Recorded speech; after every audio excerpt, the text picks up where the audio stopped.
If your parents have lived in the same home for 20, 30, maybe even 50 years, downsizing is not about stuff. That's the mistake families make. They think they're organizing closets, sorting dishes, cleaning out the garage. What they're really touching is memory, and that's why downsizing becomes emotional fast. One old chair turns into, your dad bought that after we got married. One box in the basement becomes, that was your childhood. One closet becomes, I don't know who I am without this house. And before long, everybody's frustrated, everybody's exhausted, and families start fighting over things that don't even matter. I've seen siblings stop talking. I've seen adult children completely burn out. And I've seen parents become emotionally frozen because the process moved too fast. So in this video, I want to walk you through how to downsize without overwhelming your parents, how to reduce the emotional stress, and how to make this process feel manageable instead of traumatic. Because done the wrong way, downsizing can damage relationships, but done the right way, it can actually bring families closer together. One of the biggest mistakes families make is assuming parents are being difficult. They're not. Most of the time, they're grieving. That home may represent raising children, holidays, routines, decades of memories, a sense of independence, safety, identity. To you, it may look like old furniture. To them, it's an entire life story. And here's what many adult children don't fully understand. Your parents probably are aware they need to downsize. They know things are changing, but emotionally accepting it, it's completely different than logically understanding it. Those are not the same thing. That's why pushing harder usually backfires. The more pressure parents feel, the more resistant they become, especially when conversations sound like, you don't need all this. Why are you keeping that? This makes no sense. You have too much stuff. That creates shame, and shame shuts people down fast. What actually works better is helping parents feel respected and included in the process. Not managed, not controlled, included. Because the second parents feel like decisions are being made for them instead of with them, walls go up immediately. And this is the part nobody talks about enough. Downsizing doesn't just uncover belongings, it uncovers family dynamics, old resentments, old sibling roles, old emotional wounds. Suddenly, one sibling is doing all the work. Another disappears completely. One wants to keep everything. Another wants to throw everything away. Everybody thinks they're the original one. I see this constantly. One child says, we need to move quickly. Another says, you're rushing, mom. One says, this stuff has no value. And the other says, you're being insensitive. And now the downsizing process becomes a family conflict instead of a transition plan. Here's the truth. Most fights during downsizing are not about actual belongings. They're about stress, grief, guilt, exhaustion, and unresolved family tension. That's why families need structure. Without structure, emotion takes over. And when emotion takes over, everything gets harder. The biggest mistake? Trying to do everything at once. That's how people burn out. People look at an entire house and think, we need to get all this stuff done. That's a wrong approach. Because when people feel overwhelmed, they procrastinate or freeze completely. I've seen families spend months arguing over where to start because the project feels too massive. Here's what works better. Shrink the mission.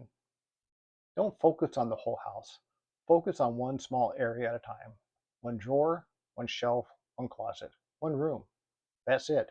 Momentum matters more than speed. When parents feel emotionally safe, they make decisions faster. When they feel overwhelmed, everything slows down. This system works because it simplifies decisions. Every item falls into one of four categories: keep, donate, gift, discard. Simple. Not maybe, sort later, we'll think about it, I don't know. Those piles become emotional quicksand. You need clear categories. Let's walk through each one. Keep. These are items your parents generally use, love, or truly want in the next stage of life. Not fantasy items, not guilt items, real life items. The question becomes, will this realistically fit and function in the next home? And that matters because many parents are moving into smaller homes, independent living, assisted living, condos, apartments. Space changes, and trying to force an entire large household into a much smaller space creates more stress later. Sometimes less stuff creates more peace. Donate. Donation becomes easier when families understand something important. Letting go is not disrespect. A lot of parents feel guilty donating things, especially items they worked hard to buy. But keeping everything forever doesn't honor the item either. Sometimes blessing someone else with it creates more meaning than storing it in a basement for another decade. That perspective can really help, especially with duplicate kitchen items, extra furniture, unused clothing, books, decor, storage bins nobody has touched in years. Now, gift. This category matters emotionally because many parents don't want family history to disappear. So instead of randomly asking, who wants this? Be intentional. Take photos. Label meaningful items. Tell the stories behind them. That story matters more than the object sometimes. I've watched adult grandchildren become deeply attached to items after finally hearing the story behind them. A watch, a recipe book, an old chair, military memorabilia, Christmas ornaments. Sometimes the story is the real inheritance, not the item itself. When gifting happens intentionally, parents often feel far more at peace letting things go. Discard. This is the hardest category emotionally because people attach guilt to throwing things away. But here's reality. Not everything can or should be saved.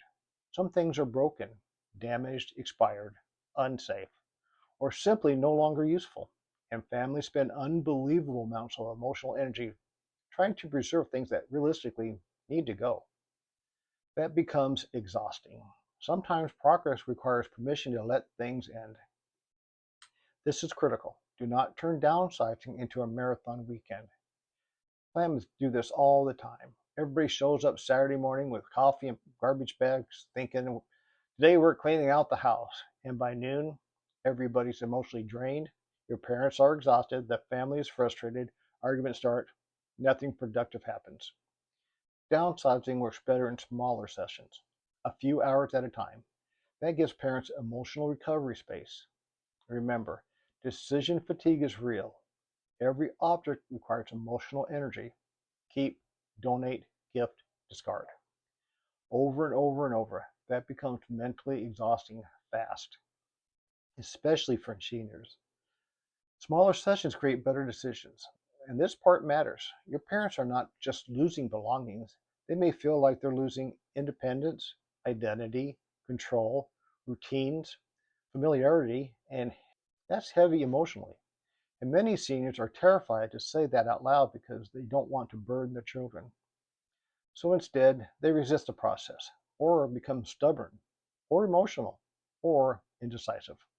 But underneath all of it, fear is usually sitting there quietly. Fear of aging, fear of change, fear of losing autonomy. And honestly, sometimes adult children accidentally make this worse. They become too transactional. They focus on efficiency, too focused on getting it done. This process is not just logistical, it's emotional. And families that navigate downsizing best are the ones who balance both. Yes, you need a plan, but you also need patience. This is huge because usually one person becomes the responsible one, and that person starts carrying everything: appointments, paperwork, clean out coordination, emotional support, repairs, moving logistics, family communication, and eventually they hit a wall. I see this constantly with adult daughters, especially. They're trying to manage careers, children, marriages, their own health, while also become the primary support system for aging parents. That is emotionally exhausting. Here's what helps: stop trying to do everything yourself. Delegate what you can. Bring in help where needed. That could mean estate sale companies, junk removal, movers, senior transition specialists, real estate professionals, organizers, family, friends, church communities. You do not get bonus points for collapsing under the pressure. And honestly, many families wait too long to ask for help. When parents refuse to downsize, this happens a lot, and forcing rarely works. Usually, the better approach is gradual progress. Start small. Not begin with highly emotional items. Don't start with photo albums, family heirlooms, sentimental collections. Start easier. Bathrooms, duplicate items, expired pantry goods, unused storage areas. Build momentum first. Confidence matters. Once parents realize I survived letting go of that, the next decisions become easier. Another important thing, avoid arguing logic against emotion, saying, but you never use this. Usually that doesn't help because emotional attachment is not logical. What helps more is asking gentle questions like, would somebody else benefit from this? Do you want this item taking space in your next home? What items matter most to you? That changes the conversation.